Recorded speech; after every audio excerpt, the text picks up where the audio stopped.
After 13 years away, Madden has finally returned to Nintendo platforms with the release of Madden 26 on the Nintendo Switch 2. And that's just crazy to say out loud. When you think about the popularity of the original Switch, it's crazy to think that one of gaming's biggest franchises, Madden Football, never had a release on the original Nintendo Switch, especially considering EA released every FIFA, even though they were kind of asset flippy games, but we got them at least. Madden just entirely skipped the Switch generation, with the last release having been Madden 13 on the Wii U and the original Wii. The Switch was just kind of not a thing for the Madden fans out there in the world, but we're finally here and we have a Nintendo Switch 2 native version of Madden 26. It's worth mentioning that this is strictly a Nintendo Switch 2 title. It's not a Switch 1 with a Switch 2 upgrade. This is exclusive to the Switch 2 as far as Nintendo's concerned. Of course, it's also released on every other platform under the sun: PlayStation 5, Xbox Series X, PC, you name it, all of them have Madden. That's not a surprise if you know anything about the franchise. But I want to dig into the Nintendo Switch 2 version here because there are some interesting things and some kind of disappointing things about this version of the game. Firstly, let's just talk about the graphics. They are pretty dang impressive. Madden looks great on the Nintendo Switch 2, especially when you push in close on players during intervals between plays or when you get a touchdown or anything like that.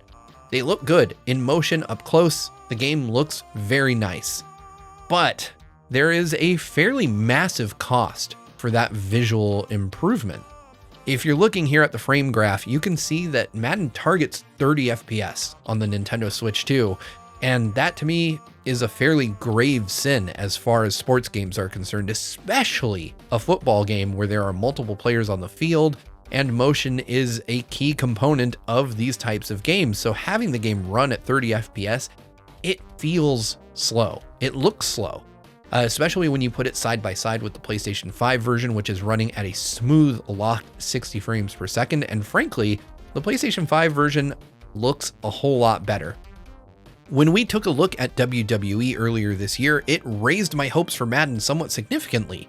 The WWE game on Switch that launched this year looks pretty darn close to the PS5 version, and I'd have to say that Madden just doesn't look quite nearly as close. This is something where you can tell there are substantial visual downgrades from the PlayStation and Xbox versions to get it to run on the Nintendo Switch 2, and frankly, I think that EA could have done better here. I think that if EA spent more time working on this, they would have been able to find a good compromise between frame rate and visual fidelity, or at least included a toggle where we could choose. As it stands today, Madden does not have an option for us to choose a quality or performance mode. We're just kind of locked into this 30 FPS presentation, and while it looks good, I would much prefer to have a higher frame rate, even if it meant an even further visual trade-off from the PlayStation 5 and Xbox versions.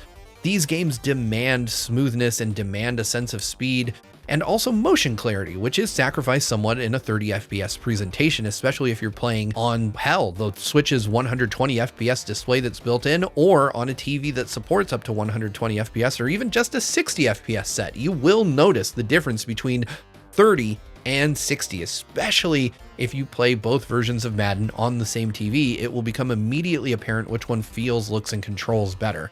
When I played Madden, I felt like I was struggling to make plays, and sometimes I was struggling to discern the motion on the field because it was at this slower frame rate, which made the whole experience feel kind of a bit clunky. Now, when it did push in on players and show touchdown celebrations, I really enjoyed just how nice the visuals looked in those moments, and certainly playing in handheld mode feels like a great way to play Madden. I imagine that players have wanted this portable experience for quite some time, and I wish that I could recommend it.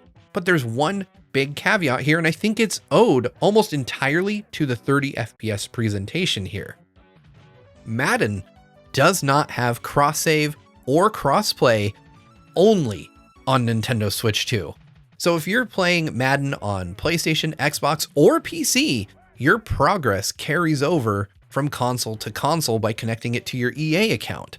The Switch 2 version also connects to your EA account, but does not transfer your progress, which means that even if you wanted to pick up the Switch 2 version of Madden 26 to supplement your play on another platform, you can't do that. And that is the biggest sin imaginable for this. This is the reason Madden 26 likely won't do very well on the Switch 2, because the players who are dedicated enough to play Madden and want to have a portable version will now be forced to play it on the Steam Deck, because that platform will at least support continuing their game on other devices.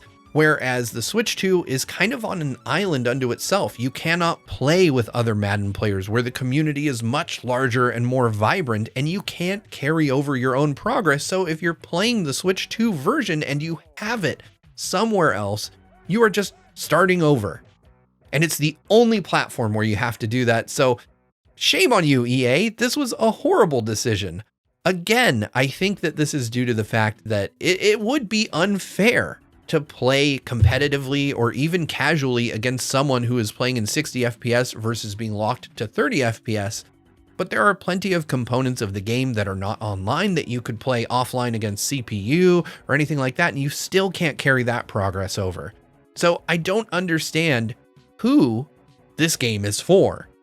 The Switch 2 version of Madden seems like it was built just for the Nintendo audience, but the problem with that is that this audience has been accustomed to not getting Madden games for nearly a decade and a half. For the last 13 years, gamers who play exclusively on Nintendo have not had access to this franchise, so that community is likely all but gone. That means that the players who really desperately wanted to play Madden since 2013 have likely picked up a PlayStation, an Xbox, or a PC and are playing over there now. And the fact that the Nintendo Switch 2 owners who might pick this game up will not be able to connect to that existing community in any way severely limit this game's prospects. I wish that I could be more optimistic. I'm genuinely happy that Madden has come to the Nintendo Switch 2 and that we have Madden on a Nintendo platform finally. But separating this version from the rest of a vibrant community is just a horrible decision no matter which way you spin it. So I wish I could recommend Madden on the Switch 2. I wish that I could tell you that after 13 years, EA has finally nailed it. And I'm worried that EA is going to say that this is the reason that they won't continue to bring Madden to Nintendo consoles, because this one may very well underperform, and they'll use that as a way to blame the community rather than looking internally and deciding that maybe some of the decisions they've made here were not in the interest of the success of the game. Madden is a proven franchise. People love it. People love to play it. And there are gamers out there who only play Madden. And I would love to be able to tell them that they should pick up the Switch 2 version. But with the way it is, at least right now, in good conscience, I can't. Tackle to stay afloat, but the blocking can't buy you enough time or room to even get back to the line of scrimmage. Can. Burrow out of the shotgun.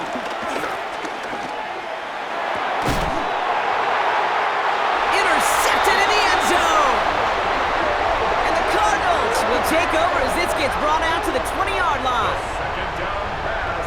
There are costly interceptions, Brock, and then there are interceptions inside the red zone in the second half of a one-score game. And if there is ever a time where ball security is paramount, it is right now. Yeah. They made a great play. Don't get me wrong. They deserve it.